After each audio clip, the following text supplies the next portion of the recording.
इस जादूगर ने मंच के बीचों बीच एक 10 सितारा दीवार खड़ी कर दी थी और कहा था कि वह अपनी इच्छा से उसमें से गुजर सकता है। जैसे ही सहायक ने पर्दा खींचा, अगले ही पल वह आदमी सचमुच अंदर आ गया। मंच के नीचे बैठे सभी दर्शक दंग रह गए। वे उसे दोबारा ऐसा नहीं करने देना चाहते थे।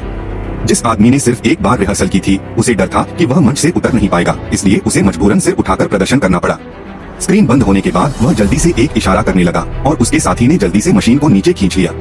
फर्श में एक छोटा सा छेद था और दीवार के पेड़ का रहस्य भी उसी में था। इस तरह महान जादूगर हुडिनी अपनी छवि की परवाह किए बिना ऊपर चढ़ गए। अपनी पत्नी की निगरानी में वे उठे और अपनी कमर मोड़कर यह दिखाना नहीं भूले कि वे ठीक हैं। आखिरकार उसने मेकअप किया और अपनी पत्नी के प्यार का जवाब देने का समय न पाकर एक रहस्यमयी सा इशारा किया और दर्शकों के सामने लौट आया। इस बार तालियां पिछली बार से ज्यादा जोरदार थीं और उसके पीछे खड़े लोग भी बहुत संतुष्ट थे। जादू आखिर जादू नहीं होता, लेकिन हुडिनी का मानना था कि जब तक यह लोगों को खुश कर सकता है तब तक यह सार्थक है। तब से हुडिनी की ख्याति दिन ब दिन बढ़ती गई और यहाँ तक कि शाही परिवार ने भी उन्हें क्रेमलिन पैलेस में प्रदर्शन के लिए आमंत्रित किया। हुडिनी ने आकर कहा कि वह उनकी इच्छा पूरी कर सकते हैं। दर्शकों को आश्चर्यचकित करने के लिए उन्होंने पहले शाही परिवार से अपनी इच्छाएं एक कागज पर लिखने को कहा और फिर अपनी लिखी हुई इच्छाओं को इकट्ठा किया। लोगों को खुश करने के लिए उन्होंने राजकुमारी से कहा कि वे उसमें से बेतरतीब ढंग से एक कागज का टुकड़ा निकालें और अंत में चाहे कोई भी इच्छा हो वह उसे पूरा कर सकते थे।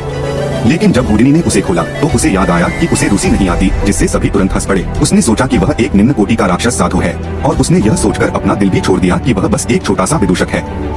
हुडिनी ने बिना किसी हिचकिचाहट के रानी से इसका अनुवाद करने को कहा, लेकिन रानी ने बस एक नजर डाली और कहा कि यह इच्छा कभी पूरी नहीं होगी, क्योंकि इस पर जो लिखा था उसने दर्शकों को क्रेमलिन पैलेस की फिर से याद दिला दी। लेकिन दर्शकों ने सैकड़ों सालों से इसके बारे में नहीं सोचा था और रस्सी पहले ही खराब हो चुकी थी और सीढ़ियां अब मौजूद नहीं थीं। लेकिन हुडिनी ने यह सुनकर इसे गंभीरता से नहीं लिया और खिड़की खोलकर दर्शकों की ओर देखा। फिर उसने अपना रुमाल निकाला और उसमें एक सफेद रेशमी दुपट्टा ठूंस दिया। अगले ही पल उसमें से एक रस्सी निकली। इस जादुई दृश्य को देखकर सभी खड़े हो गए, लेकिन यह स्पष्ट था कि वह यह छोटा मोटा जादू नहीं करने वाला था। उसने बस राजकुमारी से ऊपर आकर रस्सी खींचने में मदद करने को कहा। अगले ही पल वह लंबी नदी, जिसे योयांग ने जीवन भर समय के पार किया था, क्रेमलिन पैलेस में फिर से गूंज उठी और वहाँ मौजूद सभी शाही परिवार स्तब्ध रह गए। ऐसा लग रहा था जैसे उन्हें अपने पूर्वजों की पुकार सुनाई दे गई हो और वे सब जमीन पर घुटनों के बल बैठ गए। यहाँ तक कि तथाकथित अराजक रास्पुतिन को भी कोई सुराग नहीं सूझ रहा था, लेकिन वे जो भी जादू जानते थे वह सब झूठा था।